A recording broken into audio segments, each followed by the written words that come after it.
The best loser wins. आज हम इस बुक की समरी डिस्कस करेंगे एंड ये नेम ही अब देखो कितना ज़्यादा इंटरेस्टिंग है, द बेस्ट लूजर विंस।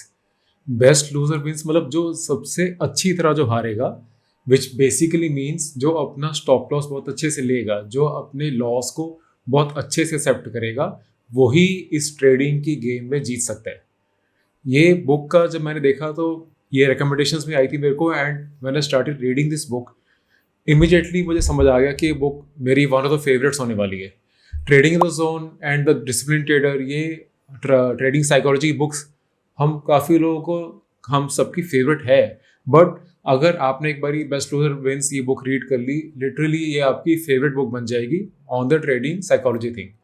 आपको बुक लिटरली बहुत पसंद आएगी ये वाली। एंड आज इस बुक के अंदर से मैंने किंडल फॉर्मेट में बुक रीड की थी, एंड इसके अंदर से जो भी इंपॉर्टेंट हाईलाइट्स है वो मैंने करके रखे हैं, उनके स्क्रीनशॉट्स मैं आपको आज साथ में डिस्कस करेंगे। मैं आपको स्क्रीनशॉट साथ में स्क्रीन पे दिखाऊंगा भी, एंड हम एक एक इंपॉर्टेंट जो पैसेज है बुक में से एक एक इंपॉर्टेंट स्क्रीनशॉट है उसको आज हम डिस्कस करेंगे।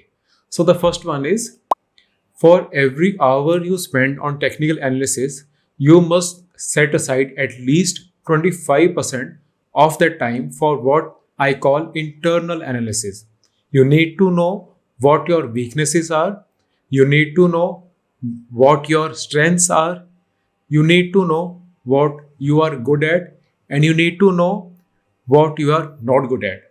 इसमें बेसिकली ऑथर क्या समझा रहे हैं कि हमें टेक्निकल एनालिसिस पे ना एक्चुअली हम सारे बहुत ज़्यादा काम करते हैं। हम हर किसी से पूछते हैं हमें कोई जो लेटेस्ट एडवांस कोई स्ट्रेटजी है हमें वो सिखा दो, हमें कोई और इंडिकेटर के बारे में समझा दो। हम यूट्यूब पे बुक्स में हम सर्च करते रहते हैं कि कहीं ना कहीं से हमें कोई और अच्छी टेक्निकल स्टडीज़ पता चल जाए जिससे कि हमारी ट्रेडिंग अच्छी हो जाए। बट एक्चुअल में हमें उसका 1/4 of the time, 25% of the time हमें एटलीस्ट अपनी इंटरनल एनालिसिस पे लगाना चाहिए, विच बेसिकली मीन्स कि हमें बैठ के देखना चाहिए कि हमें क्या चीज़ सूट करता है, हमारे स्ट्रेंथ वीकनेसेस क्या है। किसी के अगर स्ट्रेंथ है कि वो थोड़ा पीसफुली ट्रेड कर सकता है, वो थोड़ा सा लॉन्ग टर्म ट्रेड कर सकता है, एंड वो अगर 3 मिनट का 5 मिनट का चार्ट खोल के बैठा रहेगा तो वो जौन से मर्जी टेक्निकल एनालिसिस लगा ले, जौन से मर्जी वो उसमें स्ट्रेटजी लगा ले, उसको रिजल्ट्स नहीं दिखेंगे बिकॉज वो उसका स्ट्रेंथ नहीं है। एंड किसी का स्ट्रेंथ हो सकता है शॉर्ट टर्म में हो, उसको लॉन्ग टर्म में पेशेंस नहीं होगा बैठने का, वो शायद शॉर्ट टर्म में स्कैल्पिंग करके इंट्राडे करके ज़्यादा अच्छे प्रॉफिट्स कर पाए। बट हमें एटलीस्ट रोज़ थोड़ा टाइम बैठ के सोचना चाहिए कि हमें क्या सूट करता है। जो हमने ट्रेड्स किए हैं उस ट्रेड्स को बाद में देखो आप कि आपके कौन से ट्रेड्स अच्छे गए हैं, कौन से ट्रेड्स आपके अच्छे नहीं गए हैं, कौन से वाले ट्रेड्स में जो आपके अच्छे गए हैं वो आप कैसे और दोबारा कर सकते हो, कैसे आप उसी टाइप ऑफ ट्रेड्स को बार बार ले सकते हो, सो दैट नेट में ओवरऑल आपकी ट्रेडिंग बहुत अच्छी हो जाए एंड आप प्रॉफिटेबल बन जाओ। अब यही चीज़ आप सिर्फ टेक्निकल एनालिसिस कर करके कभी नहीं जान सकते। वो ठीक है, आपको बस एक स्ट्रक्चर बता देगा कि भी कौन सा स्टॉक कहाँ पे लेना है, कहाँ तक होल्ड करना है, कहाँ एग्जिट करना है, बट आप उसको एक्चुअल में उतना राइड कर पाते हो कि नहीं, आप उसको वहाँ तक होल्ड कर पाते हो कि नहीं, ये आपकी स्ट्रेंथ एंड वीकनेस जब तक आप बैठ के खुद की एनालाइज नहीं करोगे तब तक कोई फ़ायदा नहीं होगा। तो ये सबसे पहला जो स्क्रीनशॉट था बहुत अच्छा लगा था मेरे को। And the next one is, and next one discuss करने से पहले I wanted to share that मैंने जो कोलैबोरेशन में अपसर्च क्लब के साथ जो मेरी स्ट्रेटजी मैंने जो स्पेंड की हुई है उसके अंदर वो 20% ऑफ दे रहे हैं दशहरा में। तो you can use the code Dussehra 11, 12 and 13 अक्टूबर को, सिर्फ 3 डेज़ के लिए एक्टिव होगा ये वाला कोड। एंड अगर कोई आपने इस इनकी वेबसाइट पे कोई ऑलरेडी कोई कोड लगाया हुआ है या ऑलरेडी कोई कोड शुरू से लगा हुआ है, उसको रिमूव करके आपने ये कोड, ये जो डिस्प्ले हो रहा है ये वाला कोड आपने अप्लाई करना है, एंड आपको जो बेस्ट उस टाइम पे डिस्काउंट है ये 3 डेज़ के लिए आपको मिलेगा। आप वो भी चेक कर सकते हो, नीचे लिंक मैंने डिस्क्रिप्शन में दिया हुआ है। And the next passage, next जो पैराग्राफ है जो हम डिस्कस करेंगे, that is, the more patterns we know the more we are inclined to talk ourselves out of the good positions. इसमें अब एनालिसिस पैरालिसिस की बात की गई है कि अगर हमें बहुत ज़्यादा ही पैटर्न्स पता होते हैं, अगर हम बहुत ज़्यादा ही टेक्निकल इसके अंदर चल जाते हैं तो हम काफ़ी बारी अच्छी पोजीशन से अपने आप को बाहर निकाल देते हैं। अब काफ़ी बारी होगा आपके साथ भी, अगर आपने कोई ट्रेड लिया है एंड आप उसके अंदर आपको हो सकता है कि आराम से उसमें अभी कोई ब्रेकडाउन नहीं आया, आपके हायर हाई हायर लोस चल रहे हैं, आपके मूविंग एवरेज के ऊपर चल रहा है प्राइस, बट अगर आपने बहुत ज़्यादा ही स्टडी कर लिया, बहुत ज़्यादा ही इंडिकेटर्स उसमें लगा दिए, बहुत ज़्यादा आपने पैटर्न्स उसके अंदर लगा दिए, तो आप खुद ही उससे एक्सिट कर दोगे, क्योंकि बिकॉज कोई ना कोई इंडिकेटर आपको उसमें एक्सिट दिखा रहा होगा। RSI कभी ओवरबॉट दिखा रही होगी, जबकि RSI ओवरबॉट में भी काफ़ी बड़ी चीज़ें 2-3 गुना हो जाती हैं। बट अगर आप बहुत ज़्यादा ओवर कॉम्प्लीट कर दोगे प्रोसेस को, तो आप काफ़ी बारी अच्छी पोजीशन से खुद ही निकल जाते हो। एंड वही इसमें ऑथर समझाते हैं कि आपको वो नहीं करना, आपको ओवर कॉम्प्लिकेशंस में नहीं पड़ना।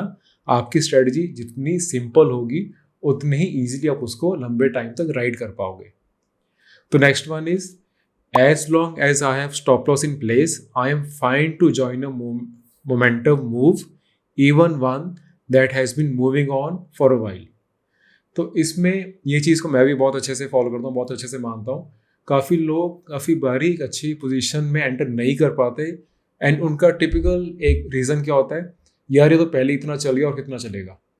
बट जो चीज़ 100 से 150 हुई है, वो वहाँ से 300 भी हो जाती है, वहाँ से 400 भी हो जाती है, वहाँ से 500 भी हो जाती है।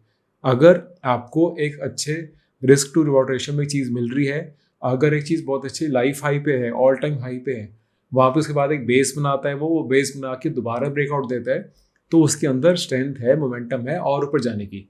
एंड जब तक आपका वहाँ पे आपकी जो एंट्री आप करने लगे हो, उस एंट्री पे जब तक आपका जो स्टॉप लॉस है, जो मैक्सिमम रिस्क आपको हो सकता है, अगर वो फेवरेबल है, तो आपको उसके अंदर एंट्री ले लेनी चाहिए। आपको ये नहीं सोचना चाहिए कि कितना पहले चल गया है। जो चीज़ अच्छी चल रही है, जो मोमेंटम में है, वो और चलती रहती है। जो चीज़ ब्रेक डाउन कर रही है, जो मोमेंटम लूज कर चुकी है, वो और गिरती रहती है। इसलिए आप ये नहीं आपने सोचना कि पहले इतनी चल चुकी है और कितनी चलेगी। आपको मोमेंटम में फ्रेश ब्रेकआउट दिख रहा है, आपको फ्रेश एंट्री रीजन दिख रहा है, तो आपने एंटर करना है।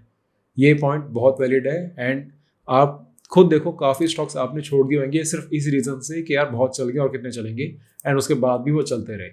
तो आपने बस अपनी एंट्री उसके अंदर फाइन ट्यून करनी है अपनी बेसिक स्ट्रेटजी के हिसाब से। आपने ये कभी नहीं सोचना कि इतना चल गया तो और कितना चलेगा, इसलिए आपने इसको छोड़ना नहीं है कभी भी। Next one is, the normal thing to do is to close half position and let the other half run. Why would you do that? Why would you have the market agree with you but you only ride it with half a stake? तो वो कहते हैं कि अगर कोई position अच्छी चल रही है, लोग कहते हैं चल हम इसमें 50% बुक कर लेते हैं, बाकी चलने देते हैं।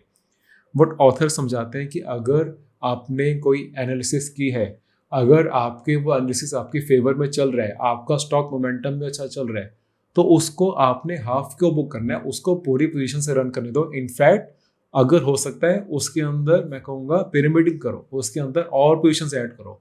बिकॉज आप 10 मीडियोकर पोजीशन लेने से अच्छा आपके पास 1 या 2 ऐसी पोजीशंस हो जिसके अंदर आप मोमेंटम से अच्छी पोजीशन साइज से राइड कर पाओ।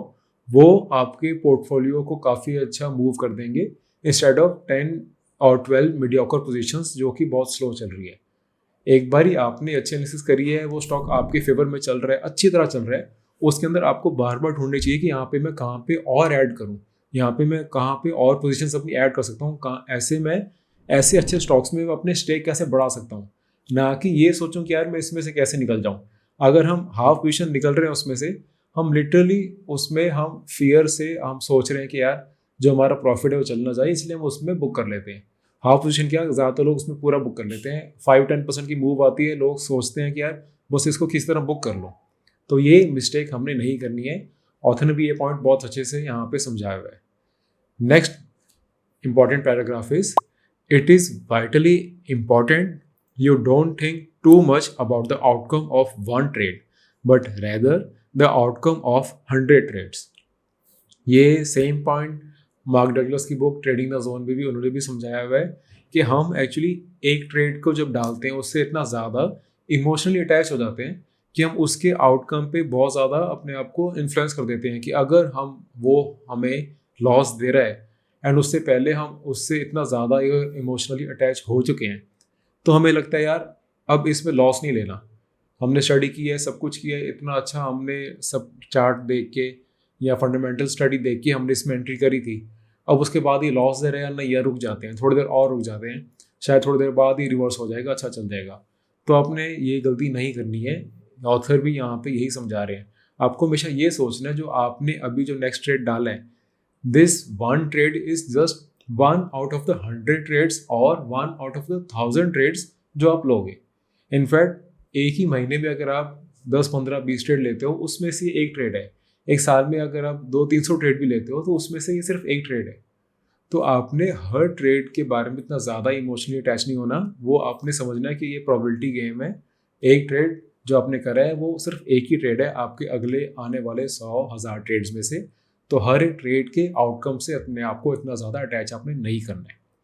Next one is a very wise old trader once told me that losers spend their time thinking how much they will make while winners spend their time thinking about how much they will lose। Simple सी बात है, जब कोई new trader आता है, कोई amateur trader आता है, वो देखता है कि यार यहाँ पे एंट्री ले ली है, मैक्सिमम देखता हूँ कितना प्रॉफिट होता है। बट प्रॉफिट आपके हाथ में नहीं है। कोई चीज़ आपके लेने के बाद आपको प्रॉफिट देती है एंड कितना देती है वो आपके हाथ में नहीं है। आपके हाथ में है कि मैं उस पोजीशन पे लूँ कि मेरा मैक्सिमम लॉस कितना हो सकता है। आपको एंट्री करने के टाइम बस यही देखना है। आपको देखना है कि यहाँ पे जहाँ मैंने एंट्री की है, यहाँ से अगर ये नहीं चला तो मेरा मैक्सिमम लॉस कितना हो सकता है। अगर उतना लॉस मैं लेने के लिए कंफर्टेबल हूँ तो मैं ये पोजीशन लूँगा या लूँगी, नहीं तो मैं इस पोजीशन पे एंटर भी नहीं करूँगी। ये सिंपल से लॉजिक से आपने हर पोजीशन में एंटर करना है। प्रॉफिट कितना आता है उसको आप ट्रेल कर करके कितना बड़ा प्रॉफिट राइट कर सकते हो वो बात की बात है। बट आपका फोकस ये होना चाहिए कि जहाँ पे मैं ले रहा हूँ वहाँ पे मैक्सिमम लॉस मेरा इतना होगा, उस मैक्सिमम लॉस के साथ मैं कंफर्टेबल हूँ, ठीक है, फिर आप ट्रेड ले सकते हो। ये इसी चीज़ को यहाँ पे ऑथर ने समझाया हुआ है। Next point is and the last point is your path to becoming a profitable trader lies not in better understanding the markets but in better understanding your mind। Your mind and how you operate, it will dictate the level of success you have as a trader।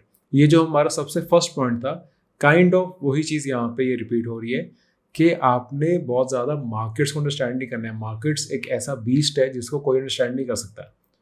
आपने अपने आप को understand करना है कि आप कैसे behave करते हो। अगर आपका कोई एक अच्छा प्रॉफिट होता है उसके बाद आप कैसे बिहेव करते हो। क्या आप बहुत ज़्यादा ओवर कॉन्फिडेंट हो जाते हो एंड उसके बाद बड़ी बड़ी पोजीशन साइज डालना शुरू कर देते हो, या फिर आप बहुत ज़्यादा एक लॉसेस के स्ट्रीक के बाद बहुत ज़्यादा डर जाते हो एंड उसके बाद ट्रेड ही नहीं कर पाते काफ़ी टाइम तक।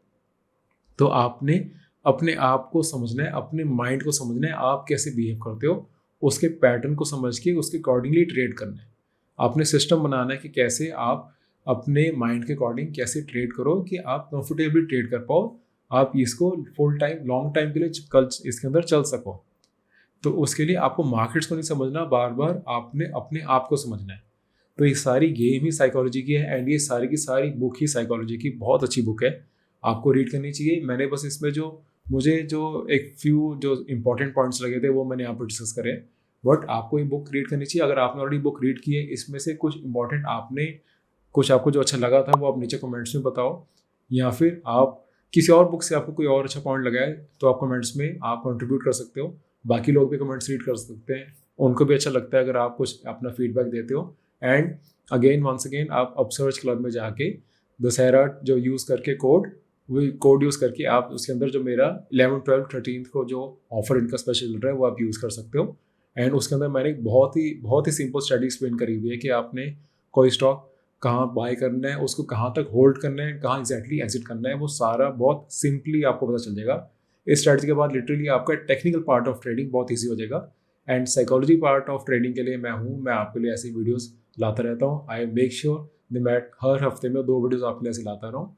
सो I will see you in the next video. Thank you.